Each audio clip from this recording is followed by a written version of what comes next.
चलिए बच्चों, आज मैथमेटिक्स का मैं एक यूनिक क्वेश्चन लेकर के आया हूँ। देखिए क्वेश्चन यहाँ पे क्या क्या कर रहा है।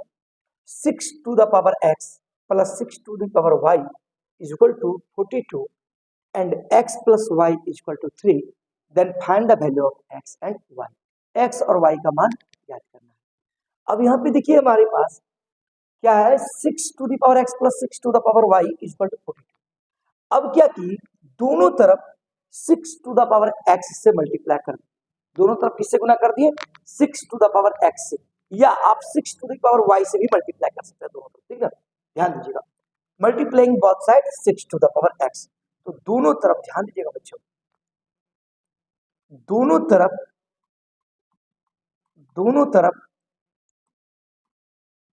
तरफ 6 टू द पावर x से गुना करने पर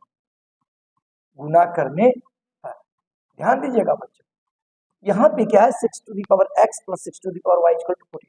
इसमें दोनों तरफ किससे मल्टीप्लाई कर रहे हैं? 6 टू द पावर x से। तो 6 to the power x into 6 to the power x plus 6 to the power y is equal to 42 into 6 to the power x। Multiply कर दिए। अब देखा जाए बच्चों, 6 to the power x into 6 to the power x, तो ये क्या हो जाएगा? 6 टू दी पावर x का होल स्क्वायर। अब प्लस ये हो जाएगा मल्टीप्लाई के साथ 6 to the power x into 6 to the power y is equal to 42 into 6 to the power x। अब हम एक फार्मूला जानते हैं घातांक का, x to the power m into x to the power n। क्या जानते हैं? x to the power m plus n, हम ये जानते हैं। अब यहाँ देखा जाए बच्चों, 6 टू दी पावर x का whole square plus 6 to the power x into क्या है? 6 टू द पावर y। हम इसको लिख सकते हैं 6 to the power x plus y, क्योंकि x to the power m into x to the power n equal to x to the power m plus n। तो 6 to the power x into 6 to the power y को क्या लिख सकते हैं? 6 to the power x plus y is equal to, अब यहाँ देखिएगा 42 into 6 to the power x। अब यहाँ पे देखिएगा इक्वेशन फर्स्ट आपका ये है, इक्वेशन सेकंड आपका ये है। x प्लस वाई का वैल्यू आपका क्या दिया है? 3। x प्लस वाई का वैल्यू क्या है? 3। तो यहाँ पे देखा गया बच्चों 6 टू दी पावर x का होल स्क्वायर प्लस 6। अब देखिए x to the power x plus y है, 6 to the power x plus y है, तो x प्लस वाई का वैल्यू क्या है? देखिए 3। इसकी जगह पर हम क्या पुट कर सकते हैं? 3 कर सकते हैं, क्योंकि x प्लस वाई का जो मान दिया है वो 3 दिया है। इज इक्वल टू क्या है? 42 into 6 to the power x।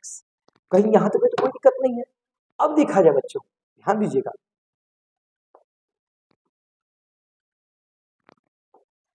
अब यहाँ पे देखिए 6 टू दी पावर x का होल स्क्वायर है, यहाँ पे 6 का क्यू है, यहाँ भी 6 टू दी पावर x है। तो यहाँ कुछ ना कुछ देखिए द्विघात सूत्र से संबंधित द्विघात क्वाड्रेटिक फॉर्म में ये आ रहा है, समझे कि नहीं?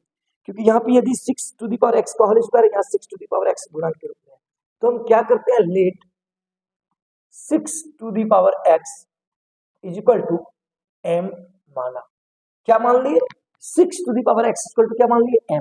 अब यहाँ देखिए 6 टू दी पावर x का स्क्वायर, तो 6 to the power x equal to क्या मान लिए? m। तो इस जगह पर क्या हो जाएगा? देखिए इस जगह पर हो जाएगा m का स्क्वायर, क्योंकि 6 to the power x equal to क्या मान लिए? m। फिर देखिए प्लस है, प्लस कर दिए। अब यहाँ देखा जाए 6 का क्यूब, 6 गुना 6 गुना 6, 6 इंटू 6 इंटू 6 यानी 6 के 36, 36 से 216 बराबर, फिर क्या है? देखिए 42, 42 कर दिए। फिर इंटू क्या है? 6 to the power x, 6 to the power x equal to क्या मान है? m। इसको m मान। अब यहाँ देखा जाए बच्चों, ध्यान दीजिएगा m स्क्वायर। अब यहाँ देखिए ये प्लस 42 है, हम बराबर के इस पक्ष की ओर रहते हैं, माइनस क्या हो जाएगा? माइनस 42m प्लस क्या हो गया? 216 इक्वल टू 0। अब यहाँ देखिए बच्चों 6 to the power x equal to m मान लिए, यहाँ पे m पुट कर दिए तो m स्क्वायर। फिर देखिए यहाँ पे 6 पे पावर क्यू था, तो 6 का क्यू 216 होगा। फिर देखिए यहाँ पे क्या? 42 गुना 6 पे पावर x, 6 पे पावर x का मान क्या है? m। तो 42 गुना m 42 है। अब ये प्लस में था, इसको कर लेते हैं, क्या हो गया?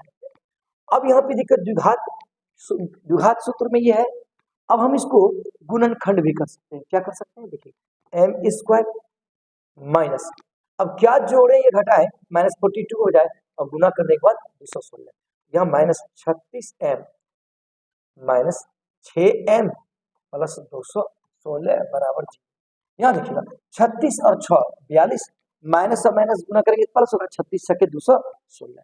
अब यहाँ पे देखा जाए बच्चों m कॉमन आ जाएगा इस दोनों से, तो m माइनस 36, फिर देखिए माइनस 6 कॉमन आ जाएगा इस दोनों से, क्या हो जाएगा m minus 36 equal to 0, equal to क्या हो जाएगा, देखिए m गुना m स्क्वायर, m गुना 36 m, फिर देखिए माइनस 6 गुना m माइनस 6m, माइनस गुना माइनस प्लस 36 छके 216। अब यह देखा जाए बच्चों m माइनस 36 कॉमन आ जाएगा, m माइनस 36, m माइनस 36 क्या हो गया, कॉमन आ गया। अब क्या बच गया, देखिए m minus 6 is equal to 0। यहां तक में तो कोई प्रॉब्लम नहीं है बच्चों। अब देखिए बच्चों एक बार क्या हो जाएगा, m minus 36 is equal to 0, एक बार इतना बराबर 0, एक बार होगा m minus 6 is equal to 0। तो यहाँ पे देखिए m बराबर माइनस 36 है, जब उस पार चला जाएगा क्या हो जाएगा प्लस 36। एक बार देखिए m बराबर क्या है, m minus 6 equal to 0, m बराबर क्या हो जाएगा, तो m का मेरे पास कितना मान आया, दो मान, एक 36 मान आया और एक क्या आया 6 मान आया।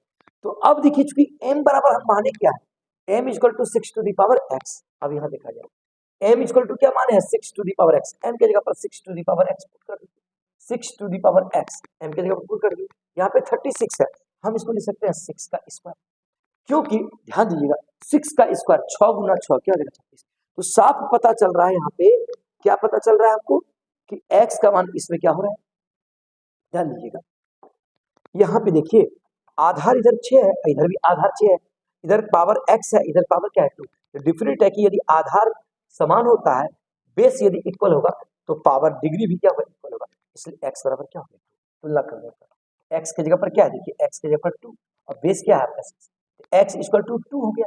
अब यहाँ पे देखिए m इक्वल टू क्या है 6, अब m बराबर क्या माने 6 टू दी पावर x, तो m की जगह पर हम क्या लिख सकते हैं 6 to the power x is equal to, अब यहाँ 6 है, नहीं कुछ तो यहाँ पे पावर 1 कर सकते हैं 6 को। अब यहाँ देखा जाए इधर भी देखिए बेस क्या है 6, इधर भी बेस 6 है, इधर पावर क्या है x, इधर पावर क्या है 1, इसलिए जब बेस समान रहे आधार समान रहेगा तो घात भी बराबर होगा, x बराबर 1। तो x का एक मान आ रहा है 2 और x का मान एक आ रहा है 1। अब चलिए चूंकि हमको y का भी मान निकालना है, अब देखिए इक्वेशन 2 फ्रॉम समीकरण 2, इक्वेशन 2 समीकरण 2 से, समीकरण 2 आपका क्या है, देखिए x plus y equal to 3, x plus y equal to 3। अब x प्लस वाई बराबर क्या है, x का वैल्यू क्या है 2, 2 पुट कर दो, 2 प्लस वाई इक्वल टू 3। अब देखा जाए बच्चों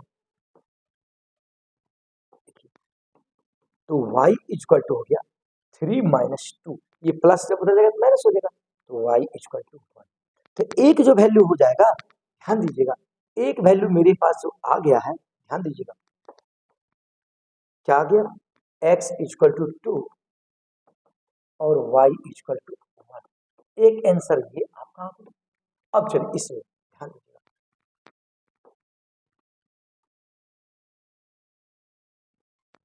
अब देखिए x इक्वल टू 1 है, तो यहाँ भी समीकरण 2 से चलेंगे।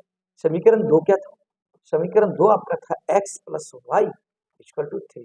तो अब देखिए x का वैल्यू क्या है 1, तो 1 प्लस वाई इक्वल टू 3, तो y इक्वल टू 3 माइनस 1, ये प्लस हो जाएगा माइनस हो जाएगा, तो y इक्वल टू क्या है, तो अब यहाँ देखिए x का वैल्यू कितना है 1, तो y का वैल्यू 2, एक आंसर जो हो गया x इक्वल टू 1 और y इक्वल टू 2 आंसर। अर्थात x इक्वल टू जब 2 होगा तो y इक्वल टू 1 और x इक्वल टू जब 1 होगा तो y इक्वल टू 2। तो आपको बच्चे